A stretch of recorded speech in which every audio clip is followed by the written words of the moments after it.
Okay, let's get real and down to business. My honest thoughts on Tom Holland's Spider-Man now. I'm a big Spider-Man fan.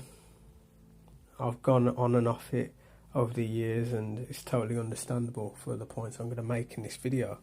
I grew up with the Raimi films like many other people out there, and I grew to love the franchise. I mean, every single one of those movies are great. I don't judge them individually because they're all great in their own way. For me, the trilogy's perfect, and I would have loved to see more. There was plans to make a 4, 5, even up to 6. And I remember when the series got cancelled, I was really upset. I was that upset to the point where I refused to watch any of Andrew Garfield's films. It took me 2 years after The Amazing Spider-Man 1 to actually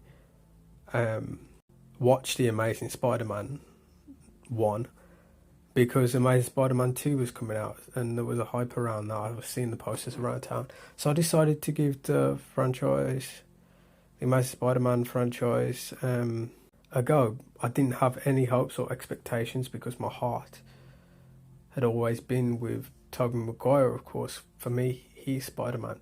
When you grow up with somebody, you watch and then they change the actor, it's very hard to come to terms, but I let go of my grudge and gave it a go. I wasn't amazed by The Amazing Spider-Man at all.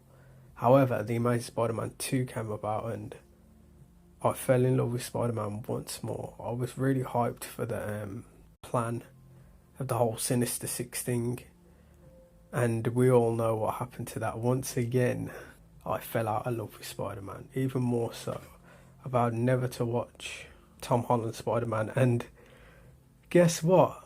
Today, 2021, been like 4 years since Spider-Man Homecoming came out. I actually watched Homecoming for the first time tonight, because obviously, with all the hype of the new Spider-Man movie and the, almost confirmed rumour of the 3 characters appearing in the same movie, I decided to give it a go. And it was exactly what I thought it expected it to be. Nothing special at all. And I'm going to be brutally honest here. I think Spider-Man personally, he doesn't need the Avengers or the MCU. The Spider-Man universe is rich by itself with all the villains to stand on its own feet. And out of every Marvel character, Spider-Man is the most popular. And if Sony would have just kept their faith in their developers, we could have had a Spider-Man 6 from Sam Raimi. I mean, Spider-Man is responsible.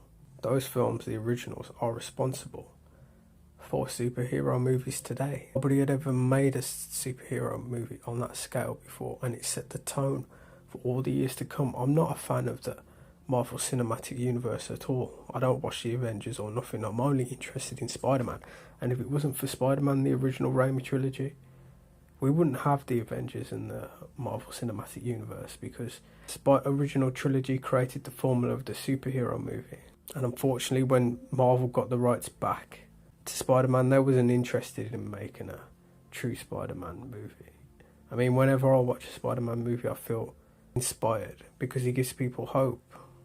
But it seems Marvel's intentions was only interested in making him feel a part of the Marvel Cinematic Universe rather than making a proper true Spider-Man identity in a movie.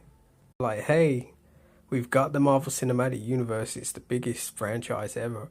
All we need is our main guy back, Spider-Man. Well, they got him back and it felt so forced, putting Iron Man in the film. It's like he's Iron Man's psychic. Spider-Man doesn't need a partner.